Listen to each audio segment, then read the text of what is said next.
Hello, everyone. Welcome to Maneuver. And in this podcast session, we will discuss with Vivek Pandey, and he's from Varanasi. So he's a OMS category student, and we will try to understand everything. As you know, कि हम basically podcast में discuss करते हैं about the preparation strategy.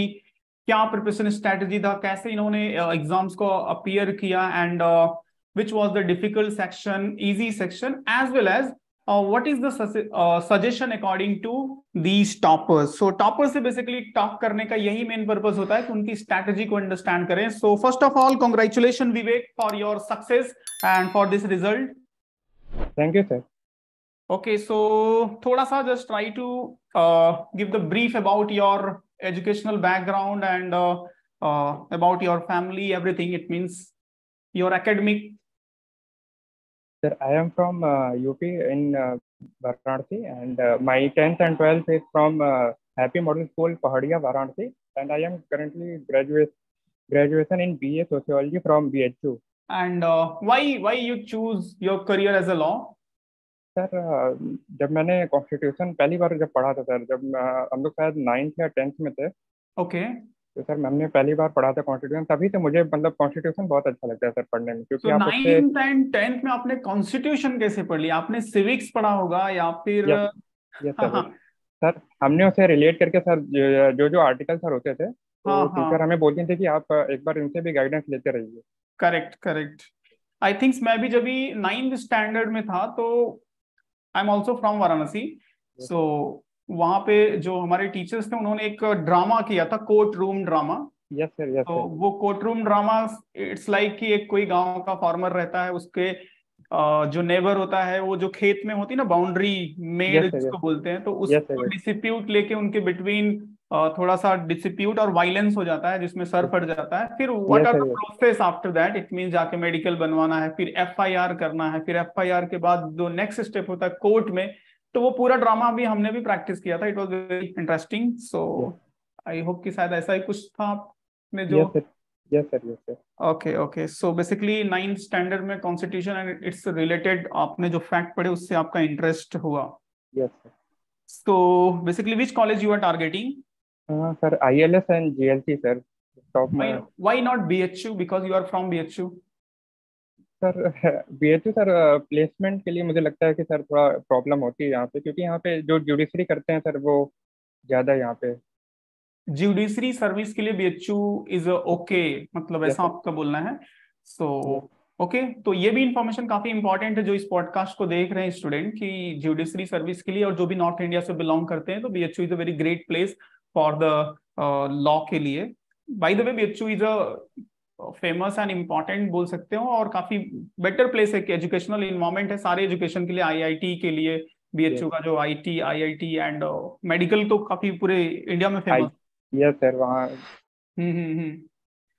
Okay, so basically when you started your preparation for this exam for the law CED 3 years? Sir जब मैंने sir 5th semester के exam जब हमारे खत्म हुए, तो मैं इसके बारे में सर सोचना शुरू किया था MSCET को ये करने की. तो मैंने पहले ही प्लान बना लिया था कि मैं इसके लिए सेल्फ स्टडी करूंगा. ओके. तो इसके लिए मैंने सर सेल्फ स्टडी में मैंने बनाया था कि पहले सिलेबस देखते हैं, फिर देखते हैं कि क्या क्या मुझे तैयार है, और फिर देखते हैं कि सर क्या नहीं तैयार है, तो उसे कैसे तैयार किया जाए सर. सो मैन्यूवर से कैसे आप कनेक्ट हुए? सर मैंने आपकी सर यूट्यूब की जो स्टैटिक जीके की वीडियो होती है सर, मैंने वो देखी थी आपकी सर. वो काफ़ी फायदा भी किया था सर. वो काफ़ी फायदा किया था. Yes sir. क्योंकि सर मेरा जो 2 मई को सर मेरा एग्जाम था, फर्स्ट स्लॉट में ही था. फर्स्ट स्लॉट तो मेरा भी था मॉर्निंग शिफ्ट में. Yes sir. तो उसमें जितने मतलब आप पढ़ाए थे, उससे ज़्यादातर क्वेश्चन. ओके. इट मीन्स जो मैंने एनालिसिस दिया था, जो एक्सपेक्टेड क्वेश्चन दिया था, वो क्वेश्चंस आए थे. Yes sir. चलो ठीक है, एटलीस्ट बेनिफिशियल था. जो भी सीरीज को फॉलो करते हैं, या फिर आगे भी मैं प्रोवाइड करते रहता हूँ, कि स्टूडेंट को एटलीस्ट गाइडेंस मिलता रहे कि जो भी ज्वाइन किया है दैट इज फाइन, जो नहीं ज्वाइन किया है तो एटलीस्ट उनको बेसिक गाइडलाइंस मिलता रहे कि क्या एग्जैक्टली सिलेबस है, किस टाइप का क्वेश्चन एक्सपेक्ट होता है. उस हिसाब से हम थोड़ा स्टूडेंट को गाइड करते रहते हैं time to time. So it means वो हेल्पफुल काफी था. Yes sir. ओके. तो सेल्फ स्टडी आप कर रहे थे, तो इट मीन्स आपने जब भी एनालिसिस किया खुद से, तो कौन सा एरिया आपके लिए इजी था, कौन सा डिफिकल्ट था, and how you work on it, कैसे आपने उसको इम्प्रूव किया? सर जो मुझे सबसे डिफिकल्ट लगा था सर, मुझे शुरुआत में सर इंग्लिश सबसे डिफिकल्ट लगा था, क्योंकि सर ओके। उसमें पैराग्राफ भी आते थे, उसमें वर्ड हम्म मीनिंग भी आते थे, एंटोनिम सिनोनिम्स भी आते थे। हम्म। तो सर इसकी प्रैक्टिस नहीं थी, तो जब मैंने शुरू किया तो पहले इंग्लिश पे ही ज़्यादा फोकस किया सर। मैंने कॉम्प्रिहेंशन करना शुरू किया, मैंने वर्ड मीनिंग याद हम्म। करने शुरू किए, एंटोनिम सिनोनिम्स याद करने शुरू किए। और जो सबसे ऐसा क्या इजी कुछ स्ट्रैटेजी था आपका कि इंग्लिश को इतने घंटे पढ़ना है, सुबह में या शाम में? थोड़ा सा ये सब शेयर करेंगे ना तो बहुत सारे स्टूडेंट को कंफ्यूजन होता है कि पढ़ना तो है, वर्ड पावर मेड इजी पढ़ना है, न्यूज़पेपर के आर्टिकल्स स्टडी करने हैं, वोकैब इंप्रूव करना है, बट कुछ स्पेसिफिक अगर से आपके कुछ होते ना शेड्यूल हैं तो अगर से आप बता पाओ तो it will be better for the student. Sir, मैंने हमेशा याद करने की जो भी चीज़ें होती थी सर, वो मैं सुबह ही करता था, क्योंकि सुबह आपका माइंड एकदम फ्रेश रहता है सर। आप उसी हम्म समय कोई भी चीज़ अगर कुछ भी आपको याद करना हो तो आप हम्म। सुबह ही करेंगे तो वो बहुत अच्छे तरीके से याद होता है सर। तो ओके। मैंने इंग्लिश को हमेशा सुबह उठते ही, मतलब रात में मैं सारे वर्ड मीनिंग लिख लेता था सोने से पहले। राइट। और फिर सुबह उसको मैं पूरा अच्छे तरीके से 1-2 घंटे जितने टाइम लगते थे, मैं उसको हम्म। अच्छे से याद करता था और पुराने वाले को रिवाइज भी कर लेता था। Okay great. तो बेसिकली इंग्लिश के लिए जो आपकी स्ट्रैटेजी थी वोकैब को इम्प्रूव करने की, रात को आप लिखते थे और सुबह में इसको रिवाइज कर लेते थे। And newspaper habit? Yes sir, newspaper habit तो सर मैंने सर जब से बीए की तैयारी की थी बीएचयू के लिए तभी से सर, रोज एक न्यूज़पेपर पढ़ना। डेली और इसमें से न्यूज़पेपर आप स्टडी करते थे इंग्लिश इंग्लिश में? यस सर, द हिंदू मैं सर फॉलो करता था। द हिंदू वहाँ पे इजिली अवेलेबल है वाराणसी में? अवेलेबल नहीं है सर, बट उसके जो ऑनलाइन वर्जन है सर वो पढ़ता था। अच्छा, ऑनलाइन वर्जन पढ़ते थे, वो इजी है, बट आई थिंक सो जो नियर बाय अगर आप प्रॉपर वाराणसी में ही रहते हो या फिर यस सर, प्रॉपर बनारसी, मतलब सर पहाड़िया साइड। तो आई थिंक वहाँ पे भी काफी यूपीएससी एस्पिरेंट है, मिलना चाहिए न्यूज़पेपर में। हाँ सर, थोड़ा दूर जाना पड़ता है, तो सुबह सुबह अगर कभी कभार चले गए तो ठीक, नहीं तो फिर सर। तो ये तो बेसिकली आपकी स्ट्रैटेजी थी इंग्लिश के लिए। What about other section, reasoning and legal and GK? GK के लिए तो आप मुझे ही बेसिकली फॉलो यस करते सर। थे। Yes sir. Yes sir. चलो वो सर वहां से। हाँ हाँ। सर जीके के लिए सर मैंने यूट्यूब पे ही पूरा रिलाई किया था, कि मैंने वहाँ से करंट अफेयर और जितने स्टैटिक थे। Okay, what about the legal section and reasoning हाँ सेक्शन? सर, अगर रीजनिंग सेक्शन की बात करें तो सर मेरा मैथ बैकग्राउंड रहा है सर 11th-12th में। ओके। तो सर मैंने मतलब रीजनिंग की अच्छे से तैयारी मतलब मेरी पहले से ही, तो मैंने उसको मतलब रखा था कि इसको बाद में भी करेंगे तो हो जाएगा सर। मतलब रीजनिंग आपके लिए बहुत ज्यादा डिफिकल्ट नहीं यस। था। Legal, yes. What about legal? Legal is a new yes sir. Subject. Yes sir. Yes sir. Legal मुझे सर पढ़ना पड़ा, जैसे इंग्लिश था सर वैसे ही मुझे लीगल भी सर थोड़ा उस पर मेहनत करना पड़ा था सर मुझे, हम्म। कि जैसे कॉन्स्टिट्यूशन पढ़ना पड़ा, क्योंकि कॉन्स्टिट्यूशन सर छूट गया था, क्योंकि बीए में एकदम कॉन्स्टिट्यूशन था ही नहीं, तो मुझे फिर से सर वो सब चीज़ें पढ़नी पड़ी। Right. Yes sir. Okay, so basically ये तो आपका प्रिपरेशन का पार्ट हो गया, अबाउट द एरिया हो गया। Now come to the next part which is very important for the competitive exam, is a mock test strategy. It means कितने mock test आपने लिखे, क्या स्ट्रेटजी थी, और कैसे स्कोर आ रहे थे बेसिकली आपके मॉक में, and how the mock test helpful for these exam?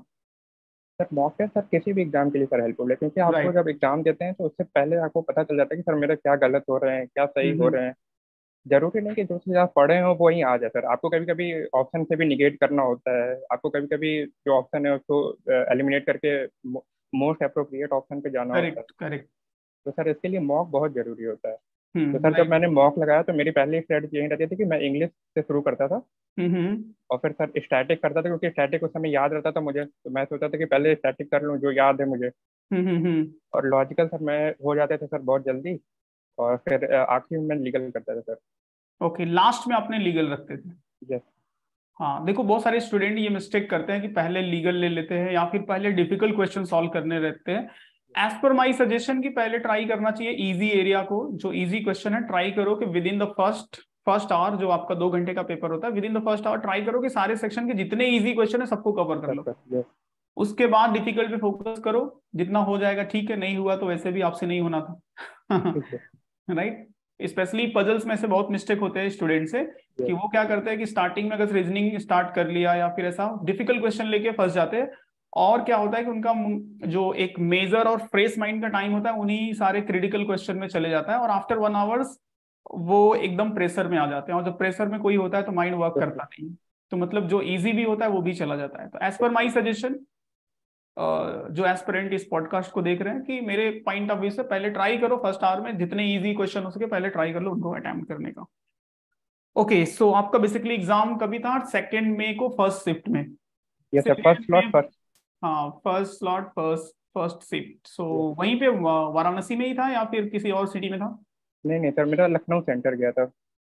Lucknow centre गया था। यूपी में एक सेंटर था जो कि लखनऊ में और भी एक दो मैन्युअर के स्टूडेंट थे, वहां पे उन्होंने दिया था, बट उनका थर्ड शिफ्ट में था बेसिकली। ओके, सो जब भी आपने वो पेपर देखा and as per your preparation, how was your expectation? कितने मार्क्स का एक्सपेक्टेशन था basically after appearing the paper? Sir मैंने सोचा था सर कि 120 122 जाएगा सर, लेकिन मुझे लग रहा है कहीं सर रीजनिंग में कभी कभार सर जल्दी करने में गलती हो जाती है सर मुझसे। यही मेरा सबसे ड्रॉबैक है सर। ये कुछ राइट सॉल्व भी कर लिया, हमारे पेपर पे भी राइट हो गया, बट मार्किंग के टाइम पे रेडियो बटन पे मिस्टेक हो जाती। यस सर, वो क्योंकि सर जैसे ही ऑप्शन आता है सर मैं एकदम खुश हो जाता हूँ कि ऑप्शन आ गया है, और फिर गलत हो जाता है सर। ज्यादा खुशी हाँ प्रॉब्लम कर जाती है। Yes. होता है ऐसा समटाइम्स। सो देखो यहाँ पे एक और इम्पोर्टेंट लर्निंग पार्ट है। एक तो मॉक टेस्ट का जैसे मैंने एक्सप्लेन कर दिया, दूसरा एज पर योर एक्सपीरियंस और एज पर माई एक्सपीरियंस, जो मैं काफी 6 मोर देन 6 7 ईयर से कंटिन्यू स्टूडेंट के साथ वर्क कर रहा हूँ। सो ये मिस्टेक काफी होता है कि वो प्रेशर ले लेते हैं और कभी जो एक कॉन्सेंट्रेशन होता है ना, जल्दी जल्दी में जो मिस्टेक होती है, सिली मिस्टेक जिसको बोलते हैं, वो कर लेते हैं। मतलब क्वेश्चन आ भी रहा है, सॉल्व भी किया, एफर्ट भी दिया, उसके बाद भी रॉन्ग हो गया। Okay okay fine. So as per you, what suggestion you want to give the to aspirant who are planning for the next year, जो भी लॉ सीडी के लिए प्रिपरेशन कर रहे हैं? सर अगर प्लानिंग करेंगे सर तो पहले आप सिलेबस देखें, फिर आप देखें कि आपकी क्या कमजोरी है, क्या अच्छाई है, मतलब क्या आपको आ रहा है क्या नहीं आ रहा है। जो आपको नहीं आ रहा है उस पर आप ज़्यादा फोकस करें, और जो आ रहा है उसको रिवाइज करते हैं। ऐसा नहीं कि उसको छोड़ दें, आप उसको अच्छे से रिवाइज करें, और जो नहीं आ रहा है उस पर पूरी तरह से फोकस रहें कि इससे मुझे मतलब इसको समझना है और इसको अच्छे से करना है मुझे। और रिवीजन सबसे जरूरी है sir. Revision is very important. Okay, so आपने 3 4 पॉइंट पर काफी इंपॉर्टेंट किए। एक तो पहले बात तो सिलेबस। देखो ये भी मेरा सजेशन है कि फर्स्ट ऑफ ऑल आप किसी भी एग्जाम को अपीयर करने जा रहे हो, first try to understand the complete syllabus and their weightage. मतलब जो सिलेबस हो गया, सिलेबस में सारी चीजें आ गई, ऑल सेक्शन आ गया, इंग्लिश, रीजनिंग, मैथमेटिक्स अगर से है तो, by the way law city में नहीं है, 5 ईयर में है, तो जो भी जितने सेक्शन है उनका सिलेबस समझो कि कौन कौन से टॉपिक से क्वेश्चन आते हैं। सेकंड इंपॉर्टेंट थिंग, उनका वेटेज समझो कि इस कौन से टॉपिक का वेटेज क्या है। जिस टॉपिक का बहुत लेस वेटेज है उसको आप इग्नोर भी कर सकते हो या फिर उस पर कम एफर्ट कर सकते हो, राइट? तो इस तरह से पहले सिलेबस अंडरस्टैंड करो। देन आपने एक बहुत इंपॉर्टेंट पॉइंट रेज किया कि try to understand your weakness and strong area. कहाँ पे आप वीक हो, कौन सा एरिया आपका बेटर है। सो जो बेटर है उस पे थोड़ा कम टाइम दो और उस पर प्रैक्टिस करो क्वेश्चन का जिसमें आप वीक हो, एंड उसको ट्राई करो, उसके बेसिक कॉन्सेप्ट को लर्न करने का। This is the second step. First step syllabus, second step is to identify the weak and strong area. Third point आपने काफी अच्छा मेंशन किया, मॉक का जो मॉक काफी इंपॉर्टेंट है। After study, after understanding the basic concept, then try to appear the mock test, जितना आप अपीयर कर सकते हो। कम से कम इस एग्जाम के लिए आई विल सजेस्ट 10 होना चाहिए, 20 एटलीस्ट 10-20 मॉक होना चाहिए। सो आप अपने आप को एक राइट वे में इवेलुएट कर सकते हो। So these all are the thing, and once again congratulations for your marks and your success, and whatever the college you are targeting, hope so आपको मिल जाए उसमें admissions। wish you all the best for your career and law field में जो भी आप target कर रहे हो आपको आप achieve कर पाओ easily। Thank you sir.